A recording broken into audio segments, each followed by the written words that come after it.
Across the boundless canvas of the cosmos, the concept of parallel realities lingers like a whisper of hidden possibility. Vast beyond comprehension, the universe may not be a singular expanse but one thread woven into an infinite tapestry of coexisting dimensions. While stars burn, galaxies collide, and black voids swallow light, another universe could shimmer only a fraction of a step away, unseen, untouchable, yet real. To cross that boundary is no longer the domain of myths but a tantalizing speculation of science. What if a vessel, crafted not just for distance but for dimensions, pierced the fabric of its own reality and ventured into another? With that said, let us begin. The first step in imagining a spacecraft breaching the veil between realities is to understand what parallels means in this context. Modern physics offers multiple interpretations, each more bewildering than the last.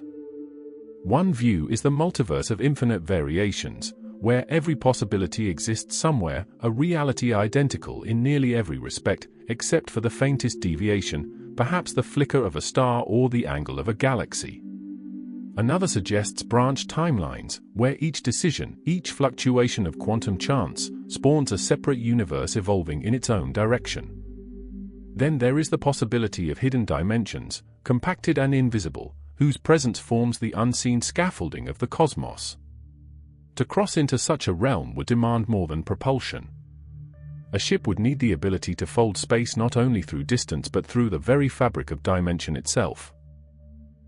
The mathematics underpinning such a journey hint at connections called quantum tunnels, fleeting bridges between realities that could stabilize under immense energy.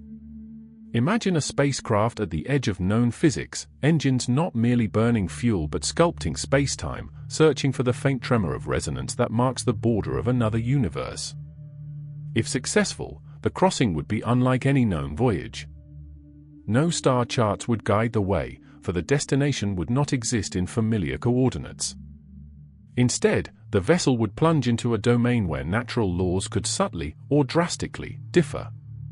The speed of light might shift, atomic structures might bend, and time itself could adopt a new rhythm.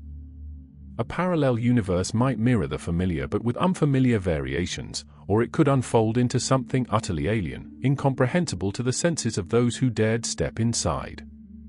The implications are staggering. Crossing into a parallel reality is not just exploration, it is a confrontation with the very definition of existence. For the crew, the first glimpse through the viewport would not be of distant stars but of an entirely different order of reality, one that both confirms and challenges everything ever known. To imagine the mechanics of such a crossing, we must first design the vessel itself. A traditional spacecraft, reliant on chemical fuel or even nuclear fusion, would be inadequate. The ship would have to be constructed not as a machine that moves, but as a structure that manipulates reality. Its hull would need to withstand not only the radiation of deep space but distortions in dimensional physics itself. Picture plates of exotic alloys, each embedded with superconducting filaments designed to resonate at frequencies corresponding to hidden dimensions. Around the ship, a lattice of containment fields would create a bubble of stability, shielding the crew from the shifting forces beyond. At its core, the ship would not burn fuel in the ordinary sense but would harness energies at the quantum level. A reactor capable of generating negative energy densities, akin to what some theories suggest is needed for wormholes, might provide the push through the dimensional threshold. The vessel's engines would not thrust against empty space but would fold, twist, and pierce it. Navigation would not rely on stars, for stars belong to a single universe. Instead, instruments would seek fluctuations in quantum noise, ripples that betray the thinning fabric between one universe and the next. Inside, the ship's corridors would hum with the faint vibrations of space-time itself. The crew would be surrounded by walls alive with shielding fields, protective layers designed to buffer them from unknown laws of physics awaiting beyond. Every system would be experimental. Life support might need to adapt not only to pressure and temperature but to the possibility that basic chemistry could alter if constants shift. Even timekeeping would require a redundant network of chronometers in case the very tick of time slowed or accelerated across the threshold. This vessel would not merely be a spacecraft, it would be a reality craft, designed to step beyond the horizon of existence itself. The moment of crossing would be a convergence of awe and terror. Picture the ship drifting at the boundary point, instruments straining to detect the faint anomalies in space-time. Alarms would hum softly as fluctuations spike, revealing a fragile seam between worlds. A final ignition of the dimensional drives would unleash energies unlike any witnessed before, distortions of light bending around the hull, shadows stretching in impossible directions, colors flickering beyond the visible spectrum. To the crew, the crossing would be disorienting. Through the viewport, space would appear to fracture, stars elongating into ribbons, blackness shimmering with iridescent veils. The sensation might be as though falling into infinite depth while standing perfectly still. Communication systems could fracture with bursts of noise that sound almost like whispers, as the ship momentarily loses contact with the familiar physics that govern signal transmission. Gravity might flicker, pulling bodies one way, then another, before stabilizing inside the containment field. Then comes the silence. A silence deeper than space itself, as if sound has been swallowed by a new order of existence. The instruments stabilize. The chaos ceases. And the crew realizes they have crossed the threshold. The stars visible outside are not the stars they knew. Their patterns are alien, yet strangely recognizable, as though a cosmic artist has redrawn the night sky with different strokes. Galaxies may appear larger or closer, their light bent by laws not identical to those once familiar. In that moment, the enormity of the journey becomes clear. They have not traveled through distance. They have traveled into another version of reality itself. Stepping into a parallel universe is not the same as visiting a new planet or a distant galaxy. Here, the very rules of existence may have shifted. The first readings might reveal that the fine structure constant, the delicate ratio that defines the strength of electromagnetism, is subtly altered. The glow of stars could shift into hues never before seen, painting the sky with shades beyond the human eye's spectrum. Gas clouds may ignite in colors that seem to pulse with living intensity, like cosmic veins coursing with energy. Planets in this realm could orbit in unfamiliar harmonies. Their orbits might trace patterns impossible under the gravitational rules of the crew's home universe. A gas giant might cling closer to its star, shielded by new forms of equilibrium. A rocky planet could float farther away, sustained by altered thermal laws that prevent it from freezing. Even the concept of life, if present, might not obey biology as it is known. Organisms could emerge from crystalline lattices, drawing energy not from light but from fluctuations of space-time itself. For the crew, the sight alone would be overwhelming. Imagine standing before a viewport, gazing upon stars that shimmer with geometric halos, as though their light is encoded with mathematical patterns. The galaxy itself may appear woven, like a tapestry threaded with fractal precision, hinting that reality in this universe is constructed upon different foundations. The awe would be matched by uncertainty. The laws of chemistry, biology, even perception may betray them. Breathing, eating, existing, these acts could be precarious when the constants of nature are not what they once were.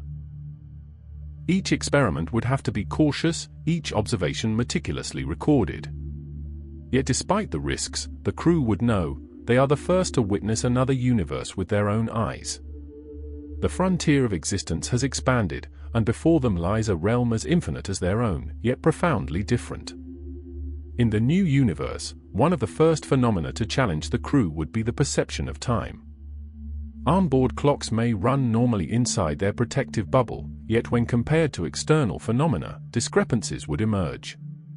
A pulsar spinning in the distance might appear to beat in strange rhythms, irregular to the precision of the ship's instruments. The crew might notice that their own biological rhythms, heartbeat, breathing, even thought, feel oddly displaced against the external world, as if the cosmos itself ticks on a different metronome. Theories suggest that time is not universal but bound to the properties of each reality. In this parallel domain, the constant that defines light speed may differ, and with it, the very framework upon which time rests. To the crew, This could manifest as stretched moments, elongated silences, or sudden accelerations, where external processes unfold either too quickly or too slowly for their intuition. Stars may seem to evolve at unnatural rates, flickering into birth or fading into dim remnants in spans far shorter or longer than expected. This distortion of time raises unnerving questions. If they remain too long, would their own time fall out of alignment with their home reality? Could a single hour of exploration equal decades elsewhere? And if they return, will the universe they left still exist in the form they once knew? These questions would press heavily upon them as they continue deeper into the alien expanse. For every second spent here might carry irreversible consequences upon return. Time, once a constant companion, now becomes an unreliable guide. Soon, the very laws of physics reveal themselves as malleable. Particles detected by sensors may behave differently from expectations. Electrons might orbit their atomic nuclei in altered shells, creating elements with strange properties unknown to any table of periodicity. Metals could shimmer with impossible brilliance, their reflective surfaces bending light into spirals rather than angles. Gas clouds might refuse to dissipate, instead forming crystalline structures that hover, suspended like frozen fire in the void. Gravity itself may bear unfamiliar qualities. The crew might observe planets holding moons in stable orbits despite masses that should not permit such balance. A star cluster might float with uncanny symmetry, as though an unseen geometry governs its arrangement. Perhaps they encounter phenomena that mimic dark matter, yet here it is not unseen but visible, a lattice of faintly glowing filaments that cradle galaxies like threads in a cosmic web. For the crew, experiments become essential. They release probes into the void, only to watch them curve in unpredictable arcs.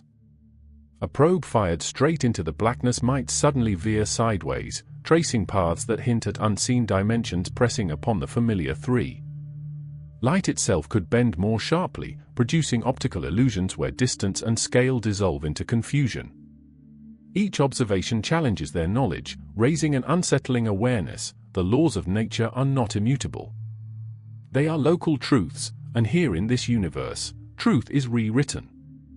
What they see is not a distortion, it is reality itself. The greatest question of all lingers in the silence: is there life here?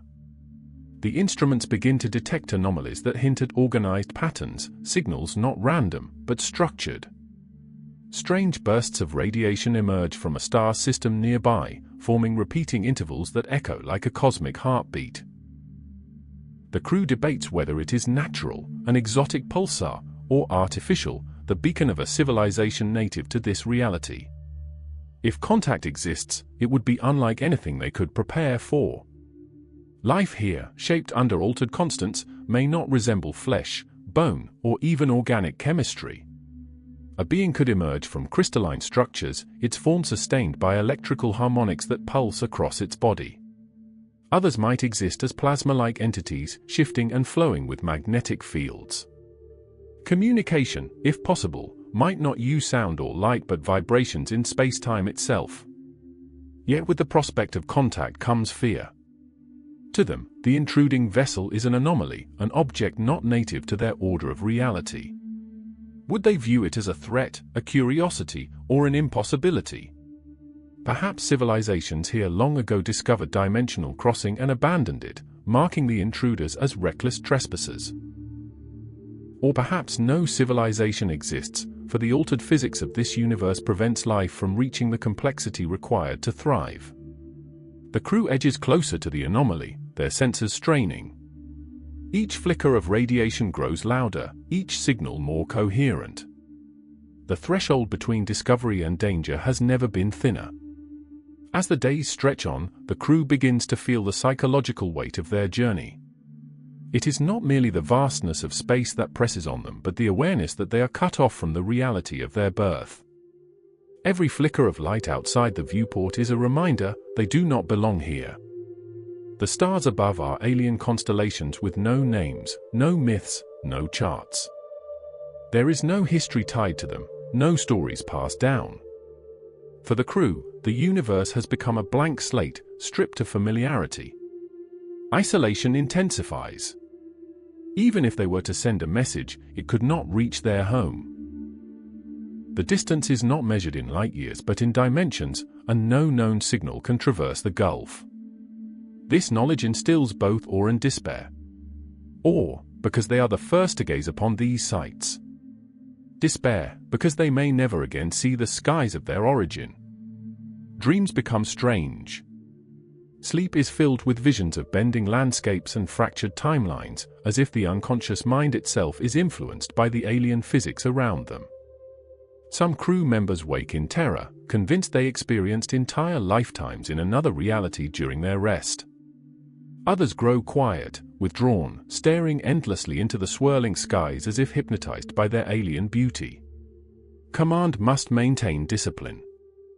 The psychological health of the crew is as critical as the functioning of their ship. For in this place, the greatest danger may not be external forces but the erosion of the mind when confronted with infinity. Amid the overwhelming strangeness, moments of eerie familiarity begin to surface.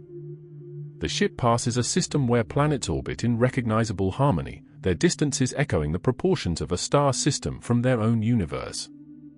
One planet even reflects a bluish hue, reminiscent of a world once called home. Sensors detect atmospheres with nitrogen and oxygen, though their ratios differ. The discovery is chilling, a parallel reflection of the familiar, as if the new universe casts distorted shadows of the old. The crew debates the meaning. Could this suggest that universes are not entirely random but follow deeper templates? Perhaps fundamental structures, solar systems, galaxies, even life, arise inevitably across realities. If so, then what they see is not coincidence but resonance, the echo of cosmic design repeating in endless variation. Exploring this planet could be perilous, yet the temptation is overwhelming. Landing might reveal landscapes both alien and hauntingly recognizable. Mountains carved by winds, rivers flowing with water altered in chemistry, forests of crystalline growths instead of leaves. Perhaps even creatures wander the surface, evolved into strange but parallel forms. For the crew, such familiarity would strike deep.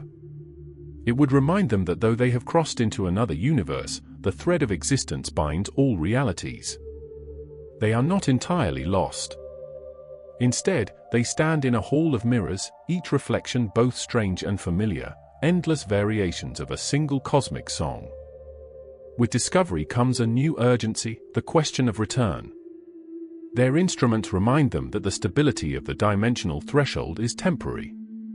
The crossing point may shift, collapse, or seal itself entirely. If they linger too long, they risk being stranded forever in this parallel expanse.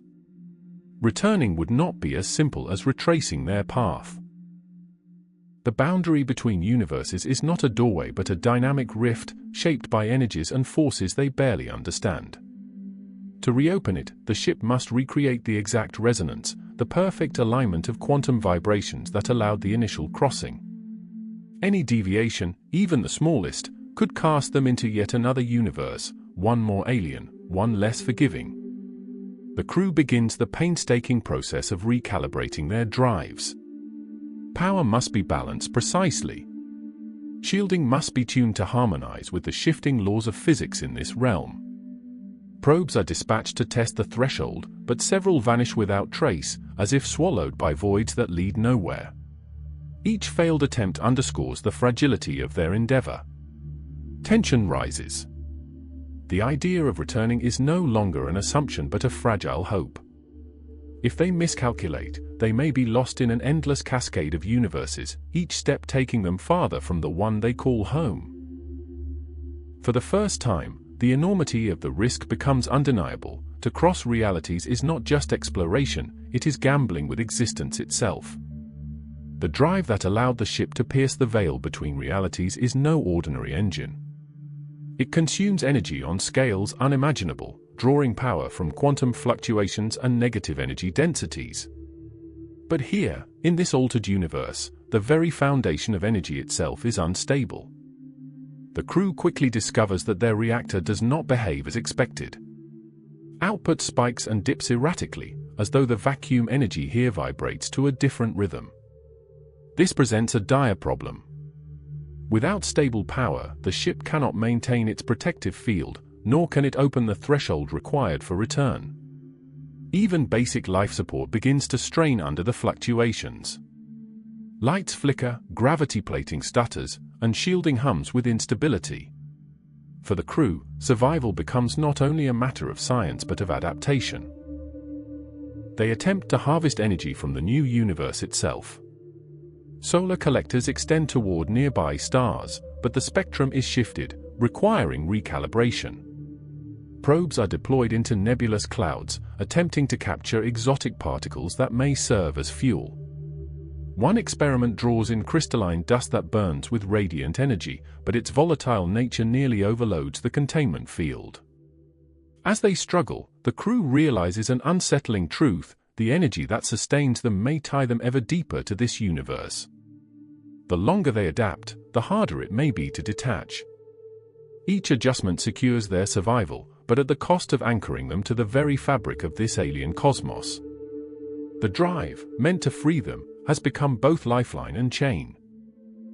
The ship's scientists begin to notice subtle patterns, disturbances rippling through this universe's space-time fabric, as though their presence is creating stress.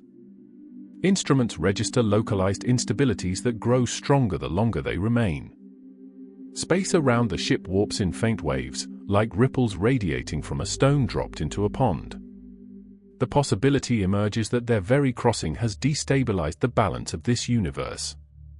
Perhaps realities are not meant to be pierced, and by forcing their way in, they have created a fracture. If so, the consequences could be catastrophic, not only for themselves but for the domain they have entered. Entire star systems might be disrupted, energy flows distorted, and dimensions twisted into collapse. Fear spreads through the crew. Are they explorers or invaders? Their mission, once a beacon of discovery, now feels like a threat. They must act quickly, either to seal the wound they have opened or to retreat before the damage spreads further. But sealing it may mean trapping themselves here forever. The ethical weight is crushing. To return, they might need to widen the fracture, tearing reality further. To stay, they might preserve this universe but sacrifice any hope of seeing their own again. The decision looms heavy, one that tests not just their science but their morality. The crew stares into the alien skies, realizing they are not merely travelers but a disruption. And the universe around them, vast and silent, seems to watch back. Just as despair begins to harden, an unexpected phenomenon emerges. The ship's long-range receivers detect a faint signal, not from this universe, but resonating from somewhere beyond. It is fragmented, distorted, and stretched by the boundaries of reality, but unmistakably artificial. The crew's hearts race. Could it be from their own universe? Or another vessel that, like them, pierced the threshold? Perhaps civilizations across dimensions have left behind warnings or invitations. Decoding the signal becomes their obsession.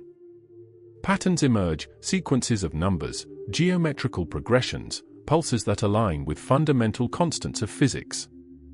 It is as though another intelligence is reaching through the veil, attempting to communicate across universes. But the message carries ambiguity. Some interpret it as guidance, a map pointing the way back through the dimensional rift. Others see it as a warning, a desperate plea from travelers who became trapped, urging others not to follow. The debate fractures the crew. Hope collides with fear. To follow the signal may lead them home, or deeper into the labyrinth of parallel realities. To ignore it may leave them stranded, forever wondering what salvation or doom it offered. The decision weighs heavy. For in the silence between dimensions, a signal from beyond may be the only voice they ever hear again. The crew soon realizes that the threshold they crossed is no static gateway, it is alive with instability, fluctuating in violent waves as if rejecting their intrusion. Probes sent near its shimmering edge are torn apart, ripped into fragments of light and matter. Some are hurled back, mangled and fused, others vanish without a trace, leaving behind only distortions in the ship's sensors. Each attempt to measure the rift reveals its hostility. Energy spikes erupt unpredictably, bending space-time into vortices that threaten to engulf the ship. The crew theorize that the boundary between universes acts like a stretched membrane. Passing through once may have been possible due to a rare alignment, but remaining here has weakened the balance. Now, the membrane strains against them, desperate to return to its natural state. For the crew, this discovery deepens the urgency of their mission. They are not only at risk of being stranded, they may be crushed by the rift's collapse. The ship groans under forces no hull was designed to endure. Shielding flickers, its field strained to the edge. Each day spent here multiplies the danger, the universe itself resisting their presence. And yet, despite the peril, the crew cannot look away.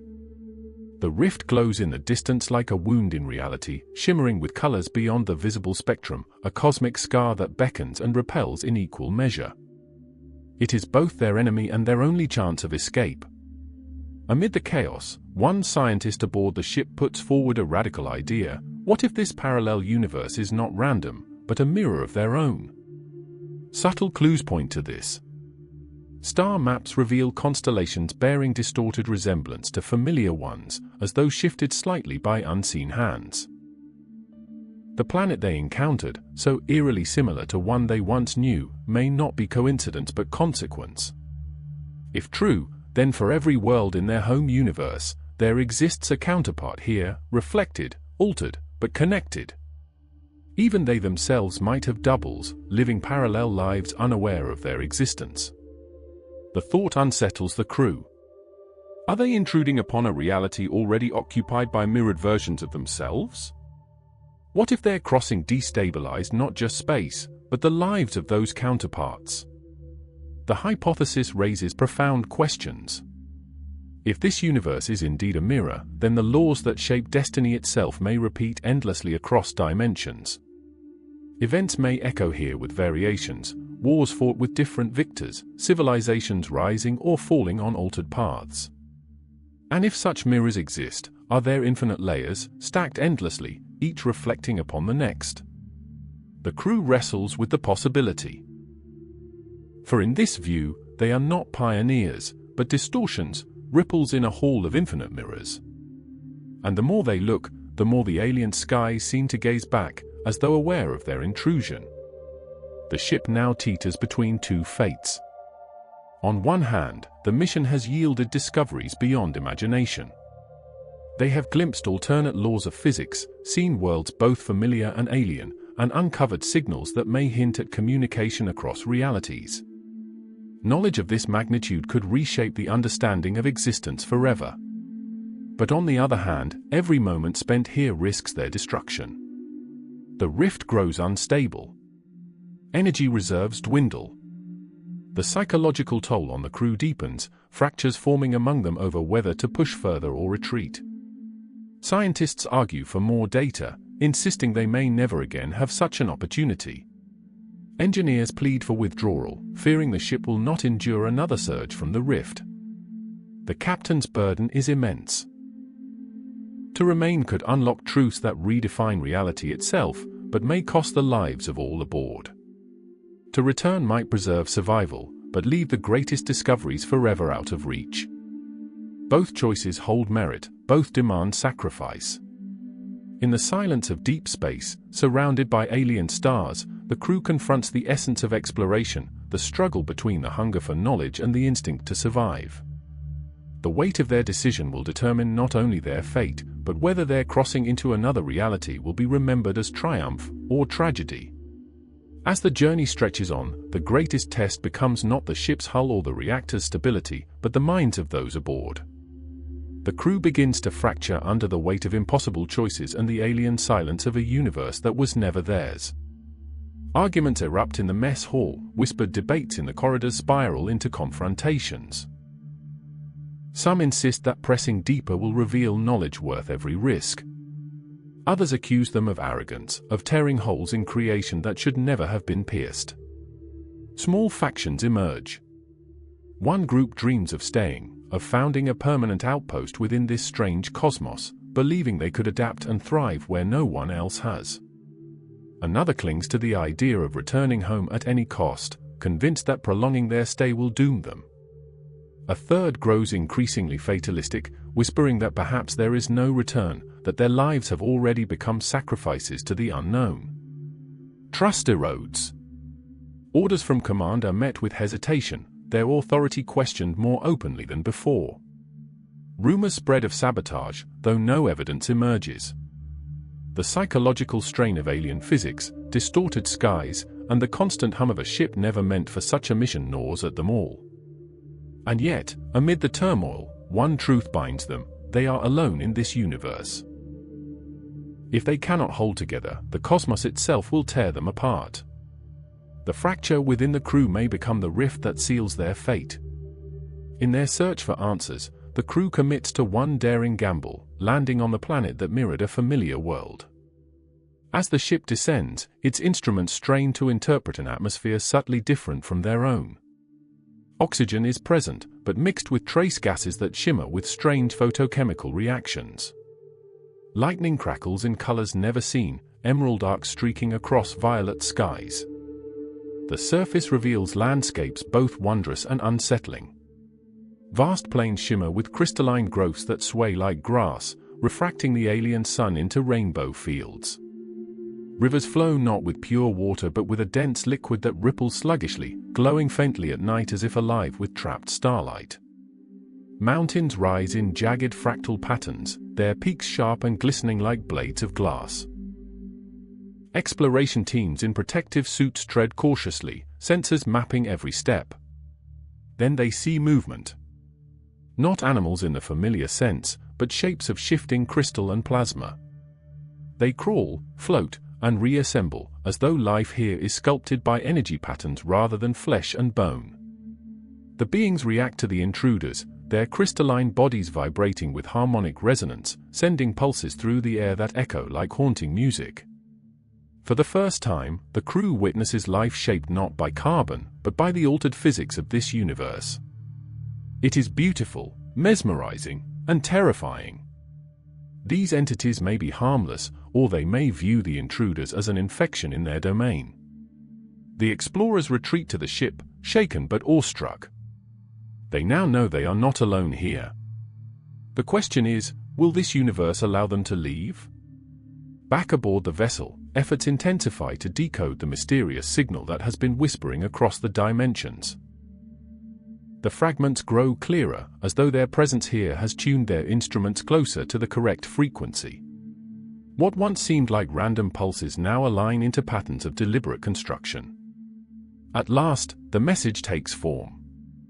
It is neither language nor image, but mathematics, ratios of constants, diagrams of dimensional geometries, and equations that describe not just one universe, but the bridges between them. The realization sends a shiver through the crew. Whoever, or whatever, sent this, they knew of dimensional crossing.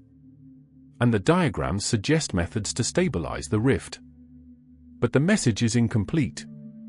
Critical sections are missing, scrambled by the chaotic gulf between realities.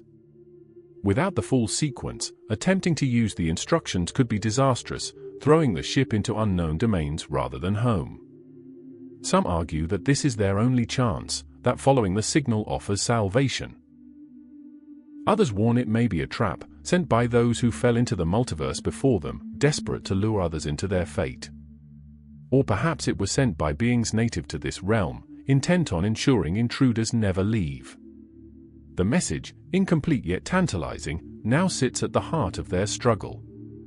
It promises hope, but it whispers danger. The crew must decide, trust the signal, or trust only themselves. The rift looms in the distance like a wound in creation, its shimmering edges distorting the very fabric of stars behind it. Yet as the ship draws nearer, the crew notices something new, a shadow. It is not a physical object but an absence, a region where light seems to falter, as though reality itself is thinning. Instruments sent into this zone fail. Probes dissolve into static the moment they cross the boundary, their data streams shredded into nonsense. The scientists propose that the shadow is not emptiness but interference. Two universes overlapping, colliding like ripples on a pond. This overlap produces chaos where the laws of both realities struggle for dominance. The effect is devastating. Atoms destabilize, energy bleeds unpredictably, and even time fractures into irregular pulses. The crew realizes the danger. To cross back through the rift means passing through this chaotic frontier. Without perfect alignment, their ship could be torn apart, molecules scattered into both universes at once. Yet there is no other choice. The shadow is the only path home. The sight of it weighs on every mind. To gaze upon the rift's shadow is to confront the fragility of existence, the thin line between one reality and another. It is not just a gateway, it is a reminder that universes are not separate, but woven together in ways no mind can fully comprehend. And now, that we've trembles under the pressure of their intrusion. As preparations intensify, a discovery shakes the crew to their core. Within the data gathered from the rift's fluctuations, a signal emerges, one eerily similar to their own transmissions. When decoded, it reveals familiar patterns, identical to those sent by their ship during its journey. But the timing is wrong. These signals could not have originated from them, not yet. The unsettling hypothesis forms: they are detecting echoes of themselves from other realities. Versions of their ship, perhaps lost in the crossing, or perhaps still to come. Each echo carries slight variations. One signal includes distorted schematics of the ship, another carries garbled logs of conversations never spoken. Some are incomplete, as though those alternate vessels never survived to finish their broadcast. The realization cuts deep. They are not alone in attempting this passage. Across countless universes, other versions of their mission may be unfolding simultaneously. Some succeed. Others fail. And here, in this fragile corridor between dimensions, their echoes collide. For the crew, the implication is terrifying. If countless versions exist, then their fate is not unique. They may be doomed to repeat mistakes already made by others. Or perhaps, through courage, they may become the one iteration that succeeds. The rift no longer feels like a gateway, it feels like a mirror maze, reflecting endless shadows of themselves, each walking toward uncertain destiny. In the chaos of debate and dwindling time, the incomplete signal from beyond begins to align with the crew's own research. Piece by piece, equations fall into place. The ship's scientists realize that by combining their data with the fragments received, they can attempt to reconstruct the formula for stabilization. The equation is vast, describing not only energy flows but the geometry of dimensions themselves. It demands precision beyond measure, every frequency tuned, every field harmonized. A single deviation could cast them adrift forever, or shatter the ship upon the rift's shadow. The process is grueling. Systems are recalibrated, shielding restructured, drives synchronized in patterns no machine was ever designed for. The crew works with feverish intensity, the weight of universes pressing upon their shoulders. Each calculation is a step closer to salvation or annihilation. Yet even as the equation nears completion, doubts linger. Some whisper that the message was never meant to guide them home, but to lure them deeper. Others argue that hesitation will doom them regardless, for the rift is collapsing faster with each passing moment. At last, the formula stands complete. It is untested, uncertain, and unforgiving. The crew knows that once they ignite the drive, there will be no turning back. Either they will pierce the rift and return, or their story will end, scattered across parallel realities, echoes lost in the silence between worlds. Before committing the full ship to the equation, the crew decides on a trial run using unmanned probes. Small craft are outfitted with miniature versions of the stabilization field, their drive synchronized with the reconstructed equation. One by one, they are launched toward the rift's shadow. The first probe disintegrates instantly, its telemetry collapsing into static. The second vanishes entirely, leaving no trace, neither wreckage nor signal, only silence. But the third sends back a fragment of data. For a split second, its instruments detect a familiar star field, recognizable constellations from their home universe. Then the signal cuts, the probe lost. Hope flares aboard the ship. The equation may indeed hold the key. Yet doubt lingers. Why did the third succeed, if only for a moment? Did it find the path home, or merely another universe resembling their own? The possibility of deception gnaws at them. After all, echoes of their own signals had already proven that illusions of familiarity exist within the rift. Still, the data cannot be ignored. It proves passage is possible. What remains is the terrifying leap from theory to practice. The crew must decide if they will risk their lives on an equation assembled from fragments and whispers across dimensions. For the rift waits, growing ever more unstable, and time is running short. Tension aboard the vessel reaches its breaking point. The captain gathers the crew for a final council, a moment to decide their fate. In the dim glow of the command chamber, voices rise and clash. Scientists argue for immediate action, insisting that hesitation will seal their doom. Engineers plead for more testing, terrified that the ship will be torn apart. Others, weary and broken, beg to remain in this universe, surrendering the dream of return. The debate spirals into desperation. Some accuse the captain of recklessness, others of cowardice. Old divisions resurface, those who see themselves as pioneers versus those who see themselves as fugitives from a universe that may no longer exist. The atmosphere grows heavy with fear, but beneath it all lies a singular truth: they cannot delay. The rift's collapse accelerates. Each surge of distortion rattles the hull, shaking the vessel like a storm-tossed ship at sea. Systems strain under the pressure, warning lights flashing red across every console. Waiting any longer could mean certain destruction. At last, silence falls. The captain speaks only one sentence: we return, or we die trying. The decision is made. The crew steels themselves for the final maneuver, knowing that the coming moments will determine whether they live to see familiar stars or vanish into the endless tapestry of parallel realities.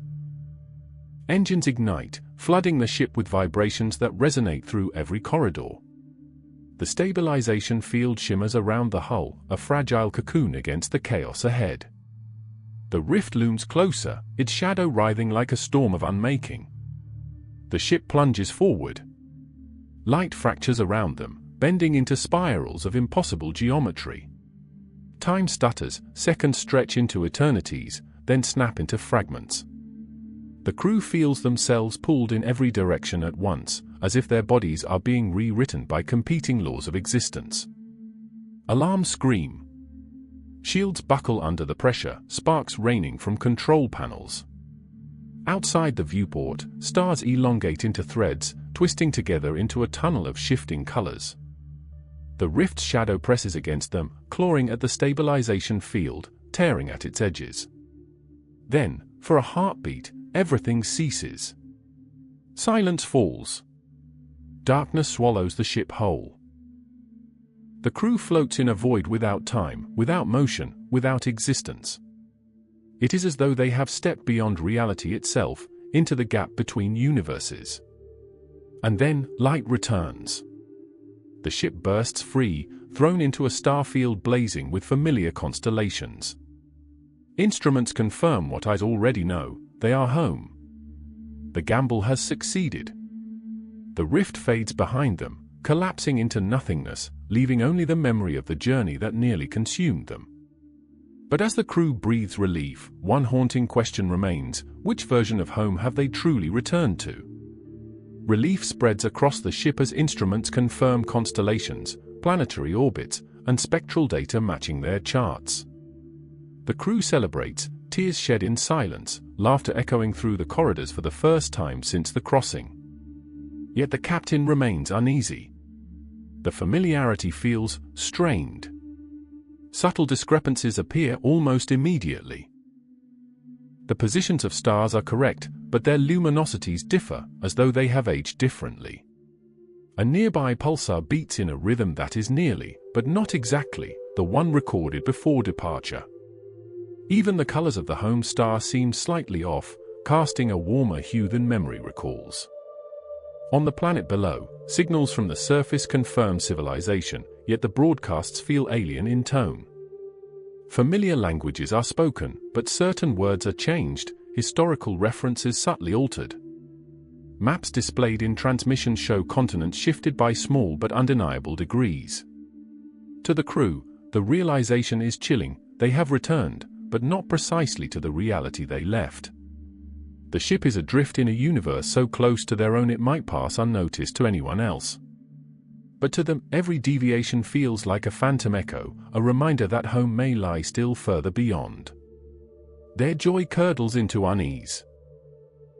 They have escaped one universe, only to find themselves trapped in another reflection. As they adjust to this almost familiar reality, the crew begins to notice strange inconsistencies within themselves. Some recall events that others deny ever happened. A navigator swears they once lost a crew member in an earlier surge of the rift, yet the ship's roster shows no such record. Another insists that their mission logs once included a different star system in their route, but the archives reveal otherwise. Dreams grow more vivid. Crew members awaken convinced they have lived entire lives elsewhere, families, careers, even deaths in realities that are not this one. These dreams feel too detailed to dismiss as imagination. Slowly, whispers spread among them. Perhaps they carry fragments of other versions of themselves, imprints from alternate crossings. The ship itself is not immune. Certain systems behave as though they are built differently than the engineers remember constructing them. Wires appear routed in unfamiliar ways, compartments reveal tools of unknown design. It is as though the vessel, like its crew, is a composite of many iterations, each led upon the others. The boundary between memory and reality blurs. No one can say with certainty whether they are the original crew or the echoes of another. Each glance into a reflection, shiny surfaces, control panels, helmet visors, becomes unsettling. For sometimes, just for an instant, the reflection stares back with unfamiliar eyes. The deeper they explore this almost home reality, the more the crew suspects that the universe itself is aware of them. Patterns emerge in cosmic background radiation, as though waves align to echo the ship's presence. Random static bursts from the stars form repeating sequences that mimic their own transmissions. Even planetary weather systems seem to shift in uncanny synchronization with the ship's movements. Scientists struggle for explanations. Some argue that it is coincidence amplified by paranoia. Others suggest that universes are not passive landscapes but active frameworks, responding to intrusions with subtle resistance. Perhaps this universe knows it has been breached and is adjusting accordingly. The crew begins to feel watched. Through observation decks, constellations seem to shimmer faintly when gazed upon too long, as if stars themselves are aware. On planetary surveys, instruments detect readings that mirror their own broadcasts, as though the environment is copying them. A chilling hypothesis emerges: what if this universe is not simply similar to their own, but is reshaping itself to accommodate, or contain, them? The captain logs the unease formally, stating that they may have traded one prison for another. Yet in private, many whisper the same thought: they did not return home. They may never return home. Instead, they have become wanderers, drifting through realities that echo their own but are never quite right, each one watching, each one waiting.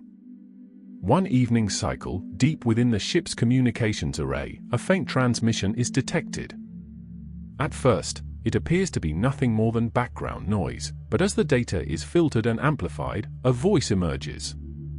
It is distorted, warped by dimensional interference, yet unmistakably human. The crew gathers in stunned silence as the voice repeats, "This is the crew of the EOS. Do not trust the sky."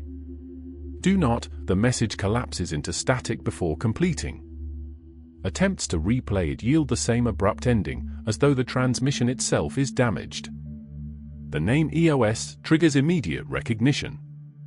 It was the prototype designation of their own vessel, the one from which their ship was derived. But the EOS was never launched, it was dismantled during early design stages, its framework scrapped before construction. And yet, here, its crew seems to exist, or once existed, sending warnings across the gulf between realities.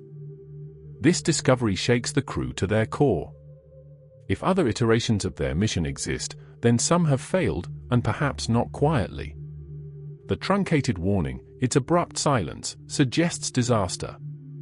Were they destroyed by the rift, consumed by another universe, or silenced by something else entirely?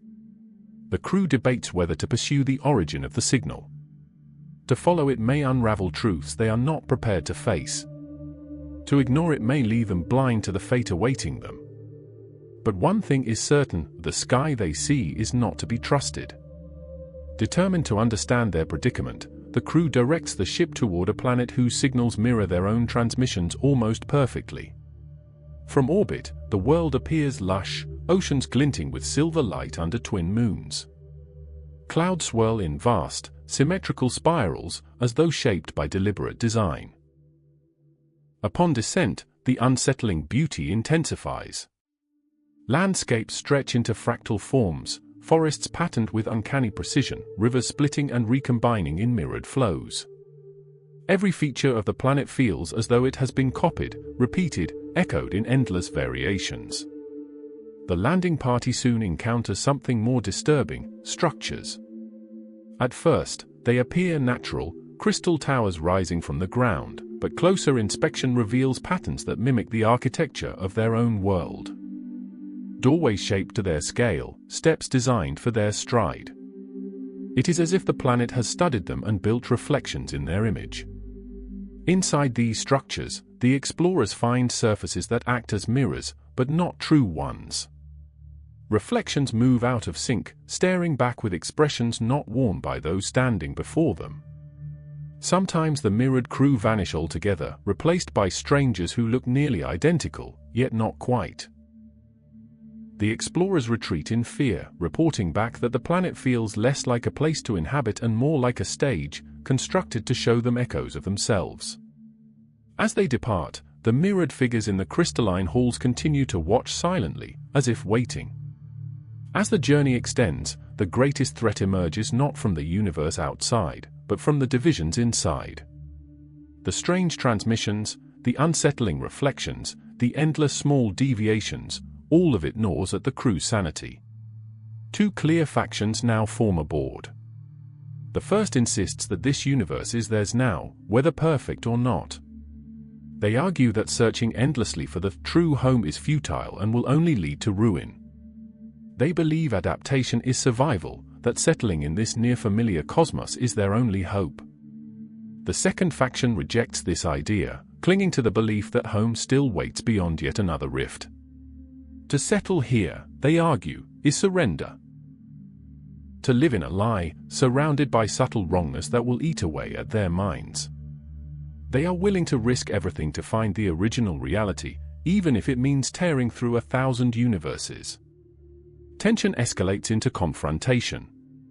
Rations are hoarded, systems sabotaged in secret, and trust dissolves into suspicion. In the corridors, whispered rumors accuse one side of plotting a coup. In the command deck, the captain feels control slipping, authority eroded by fear and desperation. The crew came seeking discovery, but now, fractured and fragile, they risk becoming the very echoes they once feared, shadows of themselves, repeating mistakes in endless universes, unable to decide what survival truly means. As the ship continues its uneasy drift through this not-quite-home universe, sensors pick up something extraordinary, a star behaving unlike any other. At first glance, it appears to be an ordinary main-sequence sun, radiating with steady brilliance. Yet when observed over several hours, anomalies emerge. Its light pulses in intervals, not random, but deliberate. When plotted, the pulses form geometric sequences, triangles, spirals, fractal lattices, patterns far too precise to be natural. The scientists aboard are divided. Some believe it is an advanced civilization using stellar engineering to transmit messages. Others argue it is no civilization at all, but the universe itself speaking through its own stars. More unsettling still, the sequences echo diagrams found in the incomplete signal from beyond. The crew watches in silence as the star pulses again. For a moment, its light dims to nearly nothing, leaving space drenched in blackness. Then it flares back, brighter than before, almost blinding, as though acknowledging their gaze. Instruments record gravitational fluctuations that ripple directly toward the ship. It feels like a tension, cosmic and unyielding. A chilling thought emerges. Perhaps stars in this universe are not passive furnaces but conscious nodes, part of a greater network woven into the fabric of reality. If true, then their presence here is not only known, it is being studied. Without warning, the rift they thought collapsed reappears on long-range sensors. But it is no longer stable, no longer delicate. It gapes across the cosmos like a wound, tearing light itself into ribbons. The rift pulses violently, consuming nearby asteroids and scattering radiation storms across entire systems. The ship's instruments detect familiar energy signatures identical to those used in their own crossing. This suggests that something, or someone, has forced the rift open again. But who? Another version of themselves, attempting to return? Or perhaps the transmission they decoded was not guidance, but an activation, one that has now destabilized the universe further. Fear ripples through the crew. To approach the rift could offer another chance at escape, perhaps a path closer to their original home. But the danger is immense. Probes launched toward it are shredded, their signals twisted into shrieking noise before vanishing. Worse, the gravitational tides it emits are expanding, threatening to engulf nearby systems. The captain faces a dilemma: risk everything to chase the rift, or flee deeper into this alien universe. Neither choice promises safety. Both promise consequence. The crew stares at the glowing wound on the view screen, its color shifting beyond human comprehension, and wonder, is it an invitation or a trap? Then comes something no one expected. As the ship edges closer to the rift's influence, a sound emerges. At first it is faint static, but soon it grows into tones, harmonic, resonant, layered like a choir of countless voices. The rift itself is speaking. The tones rise and fall, forming sequences that mirror the earlier signals. The crew listens in stunned silence as the sounds align into what seems like words, not in any known language, but structured with undeniable intent. Some swear they hear meaning in the patterns, a sense of warning, others of invitation. Psychologists aboard warn that the rift may be manipulating them, weaving suggestions directly into their perceptions. Yet the phenomenon cannot be dismissed. Instruments confirm the vibrations are real, waves of energy resonating through both matter and mind. The universe is not silent, it is communicating. The implications are staggering. If the rift possesses voice, does it also possess awareness? Is it a phenomenon of physics, or a higher dimensional intelligence, perceiving them as intruders or experiments? And if it speaks, can it also choose? The ship drifts in uneasy orbit near the cosmic wound, every crew member haunted by the chorus of tones that fill the void. Some are drawn to it, entranced by its call. Others recoil, convinced it will consume them. In that moment, the crew understands one thing with certainty: the rift is no longer just a passage. It is alive. As the rift pulses in the distance, the ship begins to feel its gravitational call. Instruments register invisible tides stretching across vast distances, subtle but insistent. At first, it manifests as minor deviations in trajectory, slight course corrections required to maintain stability. But soon, the pull grows undeniable. Even with thrusters burning at maximum, the vessel drifts fraction by fraction toward the glowing wound in the sky. The crew debates whether this is a natural phenomenon or intentional. Some argue the rift behaves like a black hole, consuming indiscriminately. Others whisper that it is choosing, drawing them closer with purpose. To the captain, both possibilities are equally terrifying. Inside the ship, the effects intensify. Lights flicker in rhythmic patterns that match the rift's pulses. Fluids ripple in their containers as though stirred by invisible hands. Crew members report feelings of déjà vu, repeating actions they swear they have already performed. Time itself seems to stretch and snap, conversations overlapping with fragments of words spoken seconds earlier. The ship's physicists warn that the rift may be bending not only space but causality, pulling their vessel across layers of time as well as reality. If true, then resisting may prove impossible. The rift is not merely an opening, it is a current, and they are already caught within it. As they draw nearer, the ship's sensors begin intercepting transmissions, dozens of them, fractured and distorted. Some are garbled beyond recognition, but others are horrifyingly clear. Voices echo through the speakers, panicked shouts, desperate pleas, warnings that trail off into silence. These are not alien languages but familiar ones, voices that sound eerily like their own. Log entries flood in, overlapping in a chaotic symphony of despair. We tried the equation, it failed, stay away from the second threshold, it doesn't lead home, if you hear this, you are already part of it. Even worse, some transmissions seem to come from versions of their own crew. The captain's voice, slightly different in tone, begs for retreat. A navigator's voice they know as their friend cries out in agony, followed by static. Engineers hear themselves giving technical readouts in words they never spoke. The crew is shaken. These are not strangers but echoes, alternate iterations of their mission, scattered across realities, their fates overlapping here at the edge of the rift. Each failed attempt leaves behind fragments, voices drifting endlessly in the dimensional current. For the first time, the crew realizes they are not pioneers but participants in an eternal cycle. Countless versions of themselves have tried. Most have failed. And now their own fate teeters on the same edge, waiting to join the chorus of broken voices.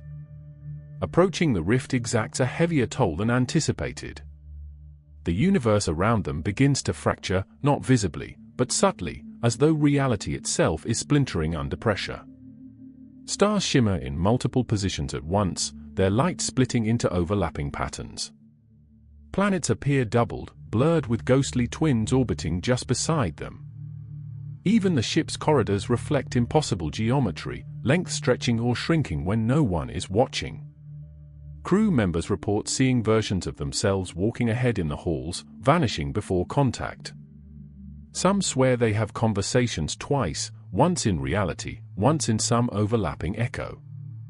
Others speak of catching glimpses of the ship itself outside the viewport, a mirror vessel flying parallel, its crew staring back in silent horror. The physicists explain that they may be caught between universes, their vessel smeared across multiple layers of reality at once. If the effect grows stronger, they risk dissolution, not destruction, but infinite splitting, their identities scattered across countless parallel iterations. In the command deck, the captain grips the chair, eyes fixed on the rift's impossible glow. Around them, the crew trembles, some in awe, others in terror, as they realize the ultimate price of crossing realities. It is not simply danger, it is multiplicity. And already, they feel themselves fracturing. Pressure makes math political. As the rift's pull intensifies and echoes of lost crews crowd the comms, a faction of officers locks themselves in the drive core gallery with a single proposition: fire the stabilization sequence now, aim straight through the wound, and accept whatever version of home greets them on the other side. Their argument is brutal in its simplicity: certainty is dead, only momentum remains. The captain counters with a measured plan to vector around the rift, sampling its harmonics at perigee to map a safer corridor. But time dilates in stuttering fits and the clocks disagree with themselves. Perigee becomes a moving target. In the humming twilight of the engine cathedral, the mutineers splice a pared-down equation, stripping safety terms that demand precision the ship can no longer guarantee. Engineers on the captain's side cut power buses, shunting current through redundant paths like blood rerouted during surgery. For a breathless minute, the vessel becomes a contested organism. Fields flare, cancel, recohere, corridors throb with nodes of artificial gravity forming and collapsing in ripples. A wrench floats, freezes, falls sideways. The stalemate breaks when the ship itself intervenes, if intervenes, can describe a system behaving as though it remembers futures it hasn't lived. An interlock that never existed appears in the drive logic, a Go subroutine requiring two signatures that are already recorded.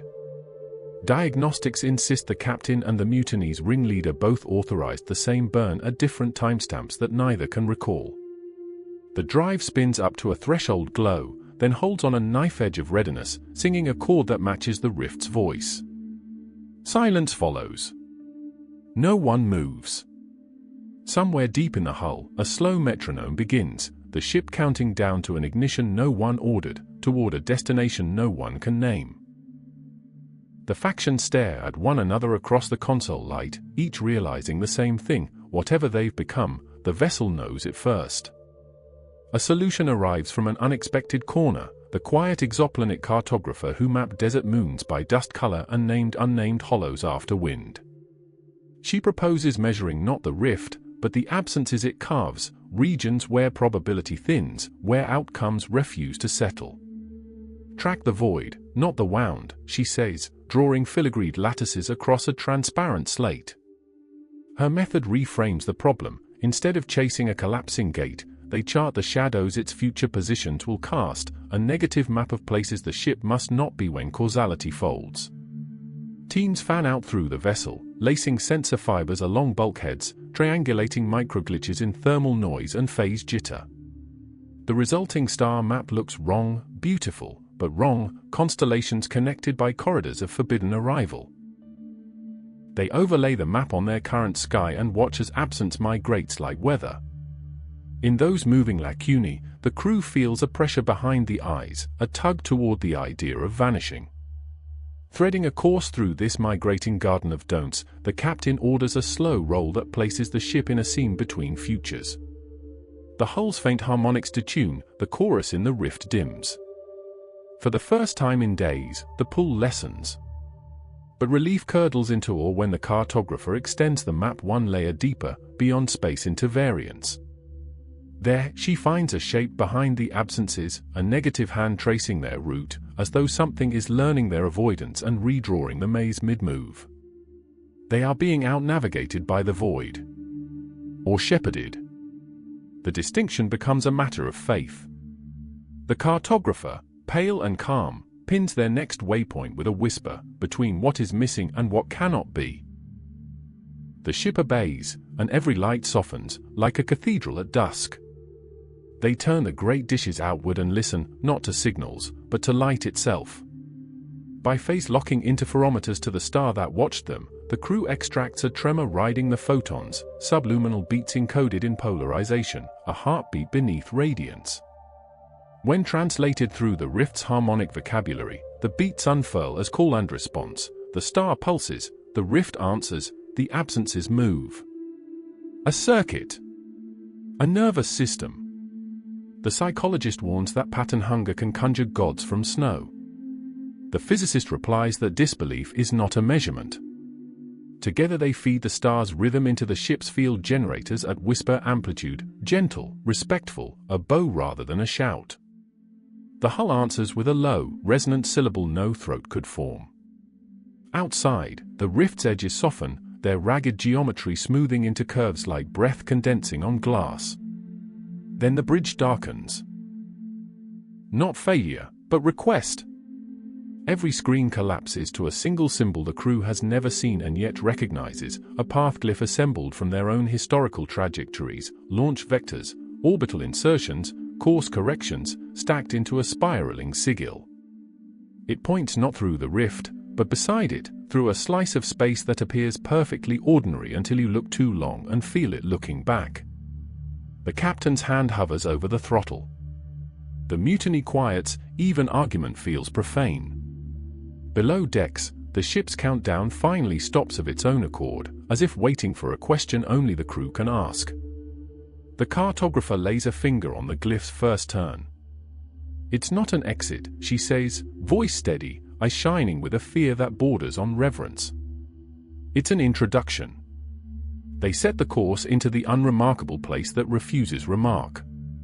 The rift sings, the star listens, the absences incline like tall grass in wind. Engines hum to a key the ship did not know yesterday. And somewhere between the beats of two realities, the vessel leans, just slightly, toward the light that has been listening all along. The ship follows the glyph spiral into what looks like ordinary space. But the illusion breaks almost immediately. Stars ahead seem to stretch and smear, as though painted on glass that is slowly peeling away. When the vessel enters the designated trajectory, sensors register an impossible reading, negative distance. Every meter forward reduces, not adds, to the sum of traveled space, as though movement unravels the very measure of motion. The corridor is silent. No radiation, no background noise, no dust. Even the cosmic microwave hiss that usually whispers at the edge of instruments vanishes. This is not emptiness, but a subtraction of presence, a place where reality itself has been unstitched. Crew members grow restless. Some claim they hear faint echoes of themselves speaking words they have not yet said. Others glimpse shapes flitting across the viewports, outlines of the ship itself, mirrored and fractured, but without a crew inside. One engineer swears she saw her own face pressed against the glass from the outside, eyes wide with terror before dissolving into the void. Despite the horror, the corridor draws them deeper, as though the glyph spiral exerts its own inexorable gravity. The hull vibrates in low tones that sync with heartbeats, each pulse a reminder that the ship is more participant than passenger. In this place, the crew begins to realize the corridor is not only a path. It is a filter. Something is measuring them. At the midpoint of the corridor, the ship halts without command. Every console freezes, every system suspended in stasis. The crew feels neither motion nor time. Outside the viewport, the void fractures, splinters of light forming tableaus. And in each shimmering shard, they see themselves. There is the captain, older, scarred, commanding a vessel that limps with damage. There is the navigator, but dead-eyed, drifting in an empty bridge. There is the engineer, her hand soaked in blood as alarms blare. There is the cartographer, standing alone on a planet of crystal towers, no ship in sight. The shards multiply, showing infinite variations, lives lived and lost, universes where choices fractured into new outcomes. Some versions thrive, their ship returning triumphant. Others perish, their wrecks strewn across alien skies. A few stand in silence, staring directly at the crew as though aware of being watched. The psychologist whispers what they all fear: the corridor is asking which version they are. It is not showing possibilities but demanding identity. To proceed, they must either embrace the truth of who they are, or risk becoming another echo among the infinite. The crew gathers in the frozen bridge, surrounded by themselves in countless forms, realizing they are both test and subject. The corridor of unmaking is not simply passage. It is judgment. Then, as suddenly as it began, the shards collapse, dissolving back into the black silence of the corridor. Systems reawaken. Consoles flicker. The ship resumes forward motion, unprompted, as though the test had been neither passed nor failed but merely noted. The crew breathes uneasily. No verdict was given, no consequence declared. And yet, each feels altered. Some recall the visions vividly, convinced they glimpsed the truth of their ultimate fate. Others deny remembering anything at all, though their eyes betray unease. Suspicion spreads: who among them saw survival, and who saw death? Whose silence hides the knowledge of betrayal? The captain refuses to discuss the shards. They were echoes, she declares. Nothing more. But her hand trembles as she grips the armrest, betraying doubt. The cartographer, ever quiet, marks a new symbol on her slate, a spiral with no end. When asked what it means, she only replies, "We weren't asked to choose. We were asked to continue." And so they do. The corridor stretches endlessly ahead, a path that devours distance, time, and certainty. The crew understands now that their journey is no longer about return. It is about endurance, about surviving the attention of a reality that has turned its gaze upon them. For the universe beyond the rift does not merely contain them, it is watching what they will become. The corridor tightens, no walls, yet everything feels closer, like a breath held too long. The star that watched them has faded from the scopes, but its rhythm remains, ghosted into the ship's coils. The physicist proposes a heresy of measurement. If the corridor is a filter, then the only variable left to measure is being noticed. They build an experiment out of humility, fields tuned not to force outcomes, but to answer them. A call and response protocol. The ship emits a lattice of prime intervals, then stops. If space-time replies, they will not speak over it. The first reply is silence that sounds like velvet being pulled across an empty room. The second arrives as a phase kink in the hull, skin prickling in unison across the crew. The third is unmistakable, a low, vowel-less syllable wrapped in gravity. It squeezes tears from eyes that didn't decide to cry. They slow their hearts, match the syllable shape with the smallest changes in their field geometry, and the corridor widens, not visually, but as relief in the bones. Words fail here, so they use ratios. The cartographer draws a new glyph, loops nested within loops, each annotated with amplitudes that feel like courtesy. The ship repeats the pattern as a bow. The corridor answers by shifting the negative distance curve, less punishing, more navigable, like a conversation deciding on a path together. For the first time, progress feels consensual. But courtesy cuts two ways. Attention is a currency, and they have been paying with themselves. The psychologist warns that sustained reciprocation might train the corridor to expect them, an etiquette of entanglement. The captain nods and orders minimal replies, the difference between greeting and surrender. The ship obeys with the restraint of a choir singing under its breath. Halfway through a cycle, inventory pings a mismatch, mass up by 2.3 kilograms. Nothing visible has changed. Air pressure is steady, water balanced, cargo sealed. They repeat the check, same result. Cameras review corridors where no one walked and find shadows that move like decisions.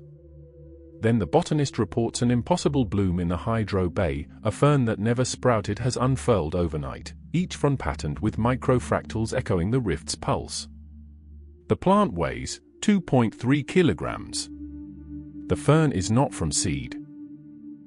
Its tissue is normal under microscope, chloroplasts humming, stomata opening and closing to a schedule no light prompted.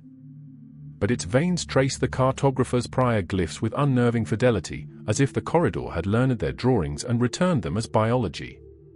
When they damp the field generators, the fronds relax. When they hum the listening stars beat, the fern tilts, as if to hear. Soon other anomalies appear. A bolt in engineering is stamped with a manufacturer the ship never used. A mug in the galley bears a scratch the navigator remembers from a different life.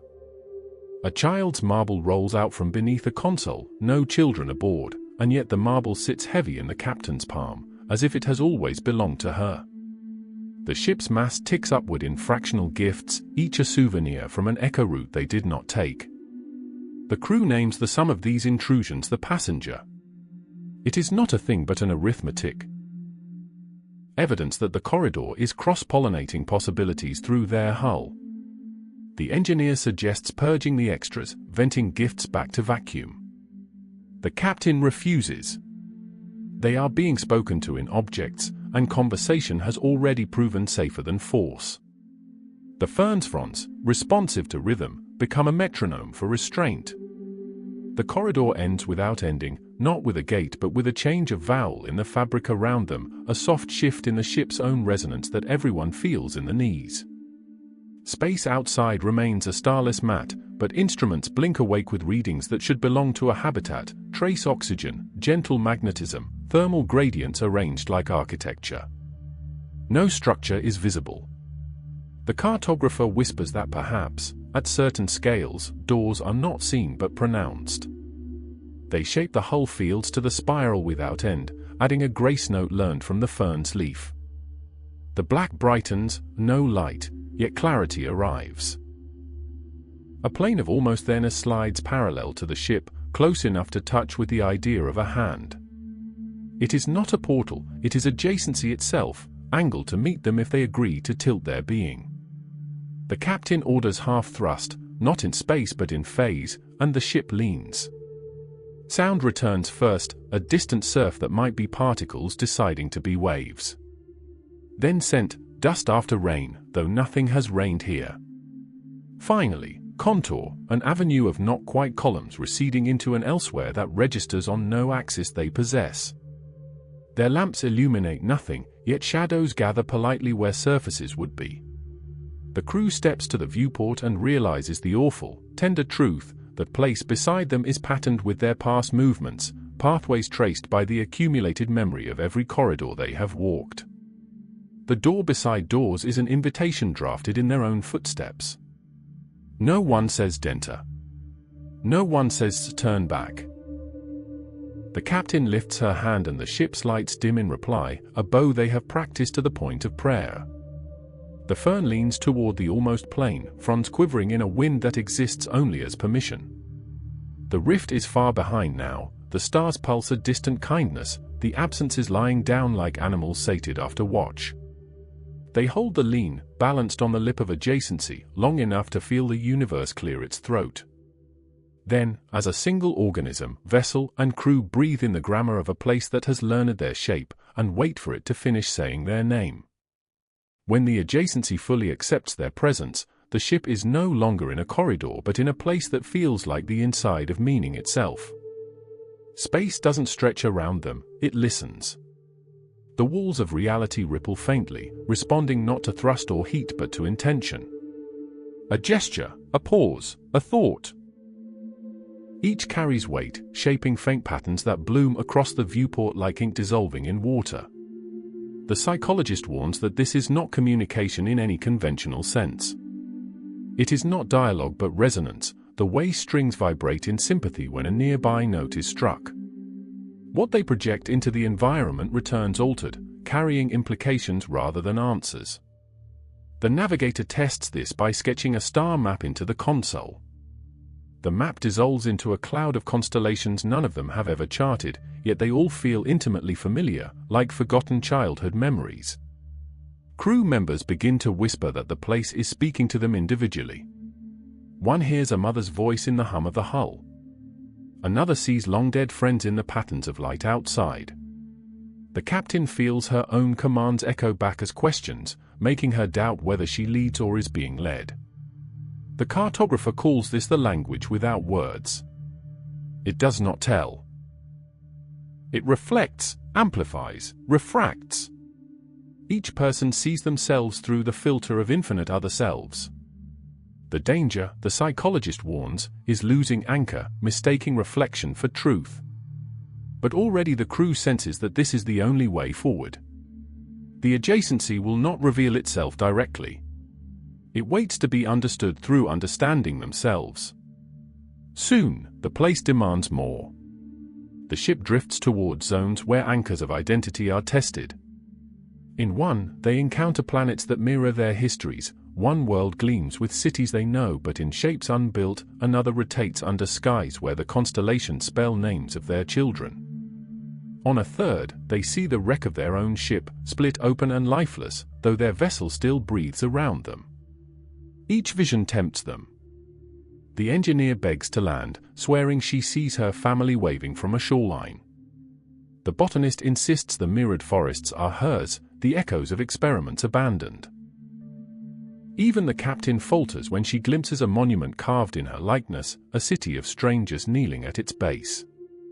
But the cartographer warns, these are not destinations, they are weights. To stop is to be anchored, trapped by the gravity of reflection. The adjacency is testing whether they cling to versions of themselves or remain fluid enough to proceed. The psychologist institutes rituals, shared meals, synchronized breath, daily affirmations of names and duties. Each routine becomes a rope binding them to continuity. They pass the trial not by denying the visions, but by acknowledging them without surrender. The adjacency trembles with approval, or perhaps simple recognition, and the ship moves deeper. Yet whispers persist, not all crew resisted fully. Some eyes lingered too long, some hearts beat too fast. Seeds of doubt have been planted, and doubt, in this place, grows faster than time. As they advance, the crew becomes aware of a staggering truth: they are being watched, not by one entity, but by countless. The adjacency is not a singular intelligence but an arena, a chamber of awareness where innumerable perspectives converge. The realization dawns when the ship's sensors register overlapping fields, millions, perhaps billions, of observation points clustered just beyond perception.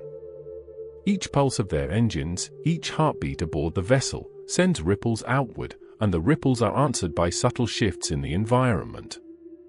The crew is on display. Their every action judged, catalogued, weighed. The navigator breaks under the pressure, screaming into the void, "What do you want from us?" The reply is silence, then the faint bloom of a new star outside, one that flickers with the navigator's voice, repeating his words endlessly in light. The crew watches in awe and horror as his outburst becomes eternal, etched into the cosmos as spectacle. They understand then, this place is not merely testing them. It is showing them to others, audiences led across realities, civilizations, or beings or consciousnesses so vast that their presence cannot be distinguished from the fabric of existence itself. The crew is both experiment and exhibition. Every step forward is a performance. Every hesitation is a revelation. And the haunting question grows louder in their minds: are they travelers, or are they entertainment? The awareness of being observed gnaws at the crew like hunger. At first, they try to ignore it: routine drills, mechanical checks, navigation shifts. But each action now feels rehearsed, deliberate, judged. Even casual conversation grows stilted, every word chosen with the suspicion that unseen listeners will interpret it. The psychologist warns that performance can erode authenticity. Soon, laughter feels forced, silence feels guilty, and even fatigue is staged. Crew members begin arguing over how to appear to the watchers. Some believe they should show unity, presenting themselves as strong and disciplined. Others argue that honesty is strength, that breaking down, exposing their weakness, might earn mercy. The strain breaks into the physical. A navigator refuses to eat, convinced that eating poorly will be interpreted as failure. An engineer polishes every tool obsessively, believing spotless precision will be their salvation. In the galley, the botanist tends to the fern like a sacred relic, insisting it must be displayed prominently as proof of their adaptability. The captain holds the line, reminding them that their duty is survival, not spectacle. But even she hesitates when entering commands, her fingers hovering too long as though considering how each keystroke looks to unseen eyes. And all the while, outside the viewport, stars flicker faintly in patterns that mimic the crew's choices. Tiny affirmations, or mockeries, played out across the infinite sky. The debate escalates into something far more dangerous: belief. The crew begins to splinter into factions not over survival strategies, but over the meaning of their watchers. One group insists the audience is benevolent, higher intelligence is guiding them through a trial, perhaps preparing them for entry into a greater order of existence. Their rituals grow ceremonial. Meals become offerings, repairs become choreographed gestures of respect, every action framed as devotion. Another faction sees malice. They argue the crew is being mocked, their suffering turned into theater. To them, every failure is amusement, every struggle applause. They advocate rebellion, sabotaging systems, defying protocol, refusing to play their assigned roles. Between these extremes lies the silent majority, clinging to the captain's command but losing faith in her ability to hold them together. Paranoia seeps through the halls. Which crewmate bows to invisible gods, and which plots to strike against them? Trust dissolves in whispers. One night cycle, graffiti appears on the corridor wall, carved deep into steel: "We are the show." No one admits to it. But every crew member sees it, and none forget it. The captain, Once the steady pillar of discipline finds herself haunted by the same question she forbids aloud: what if they are indeed performers, and the test is not survival, but spectacle? In the solitude of her quarters, she replays moments of command, scrutinizing her own tone, posture, words. Did she sound decisive or desperate? Did the watchers see leadership or a mask? Sleep abandons her. In the dark, she hears phantom applause, faint like wind in hollow corridors. At times she swears she sees herself reflected in the viewport, standing taller, more composed, a version of the captain she wishes she were. The reflection nods to her, as if to say, play the part. When a systems officer asks for orders during a minor power fluctuation, the captain hesitates. For a breathless second, she considers giving no order at all, refusing to perform. But the silence stretches too long. Fear flashes in the crew's eyes. At last she speaks, too late, too forced, and the order feels like theater. In that moment, she realizes her authority is not anchored in survival, but in presentation. The audience is not only outside, it has taken root within the crew, within herself. She no longer knows whether she commands a ship or a stage. The crew can no longer contain the fracture. Ritualists kneel before the viewport, whispering to the watchers in unison, treating every shift of starlight as divine reply. The rebels sabotage consoles, cutting lights in the mess hall, insisting they will not dance for unseen masters. Between them, those who cling to discipline stand like brittle glass, cracking under pressure. The captain calls an emergency assembly. Her voice trembles, but she masks it as steel. We are not God's toys, she declares, nor prisoners on display. We are explorers. That is what we must remain. But as she speaks, the viewport blooms with light, constellations rearranging into a spiral sigil, the same glyph the cartographer once drew. The timing is cruel. To some, it is validation of worship. To others, mockery of the captain's defiance. A fight erupts. Shouts echo, fists rise. The botanist clutches the fern as if it were salvation. The engineer wrestles the mutiny's ringleader to the ground. Sparks from a damaged panel spray the chamber, and for a moment it feels as though the ship itself is bleeding. Then the cartographer steps forward, holding her slate. She raises it high, showing a final glyph, a circle incomplete, broken by a single gap. Her voice is steady. They are not asking us to fight. They are asking us to finish the shape. The room stills. For the first time, all eyes fix not on the viewport, but on her hand, sketching completion. The ship responds before anyone can act. Lights dim, engines humming chords that resonate deep in the marrow. The fern's fronds quiver, pointing toward the gap in the drawn circle. The adjacency outside ripples, folding inward as if awaiting permission. The captain steps to the console. For once, she does not hesitate. She presses the sequence that mirrors the cartographer's glyph. Systems align, not in thrust or burn, but in gesture. A bow, a closing of hands, a finishing of something left undone. The universe answers. The corridor collapses inward, but not violently, like curtains drawn after a performance. The watcher's gaze intensifies.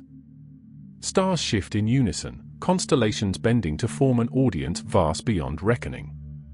In their silence, the crew feels judgment. Or farewell. Or both. The ship begins to dissolve, not into wreckage, but into pattern. Hull plates shimmer into spirals of light. Consoles soften into lattices of equations. Each crew member feels their body lighten, their boundaries thinning. They are not being destroyed. They are being translated. The captain grips the armrest one final time, then lets go. Her reflection in the viewport no longer mimics her. It smiles, bows, and vanishes into brilliance. The crew's last sensation is not pain, but expansion. Consciousness stretches beyond bodies, beyond ship, beyond even the corridor. They feel themselves woven into the spiral of realities, not travelers but participants in a performance written long before their launch. They glimpse endless stages, ships like theirs crossing, failing, returning, dissolving. Some end in despair, some in triumph, all threads of the same grand tapestry. Each universe a theater, each rift a curtain, each crossing an act. And behind it all, watchers uncountable, stars, voids, minds, perhaps the universes themselves.